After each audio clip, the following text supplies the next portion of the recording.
வணக்கம் மக்களே. இங்கே பாருங்க, இந்த இடத்துல எனக்கு அடுப்பு வச்சு சமைக்கிறேன். இங்கிட்ட வந்து காம்பவுண்டு வால், இதுக்கு அடுத்து பக்கத்து வீட்டு கொல்லை. இந்த இடத்துல இந்த காம்பவுண்ட் வாலை ஒட்டி இங்கே வந்து ஒன் பாத்ரூம் போகிறாங்க. இங்கே ஒன் பாத்ரூம் போகிறாங்களா? இங்கே ஸ்மெல் அடிக்குதா? இந்த பக்கம் பாருங்கள் விறகடுப்பு.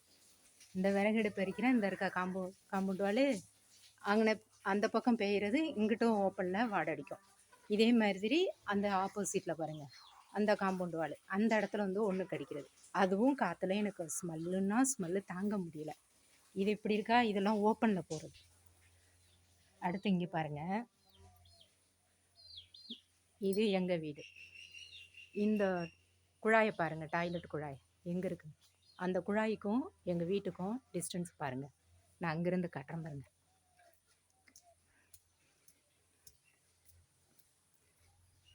ஐயோ, இந்த இருக்குது பார்த்தீங்களா?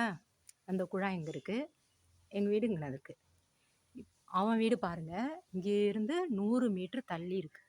இது வந்து பாத்ரூம் கட்டடம். அதை விட்டால் அங்கே தெரியுது பாருங்கள் ஒரு கட்டடம், அவனுக்கு வீடு.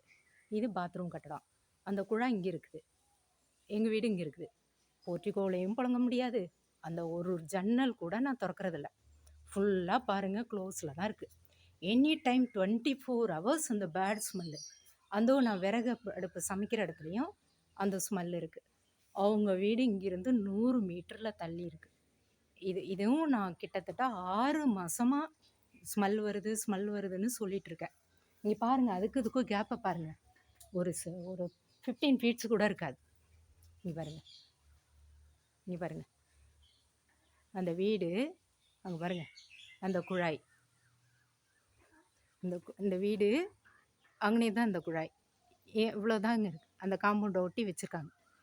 இதுக்குள்ளே நான் எப்படிங்க வாழ்கிறது? தயவு செய்து இதுக்கான சொல்யூஷன் சொல்லுங்கள். நான் யாரை அணுகணும், எப்படி போகணும், எனக்கு ஒரு வழி சொல்லுங்கள். நான் அதுபடி மூவ் பண்ணுறேன். என்னால் வாடையில் இருக்கவே முடியல. அந்த வாயு வந்து அப்படியே குப்புன்னு அடிக்குது. 24 hours லீக் ஆகிட்டே இருக்குது. இந்த இருக்குது பாருங்கள். தயவு செய்து எனக்கு ஒரு வழியை சொல்லுங்கள்.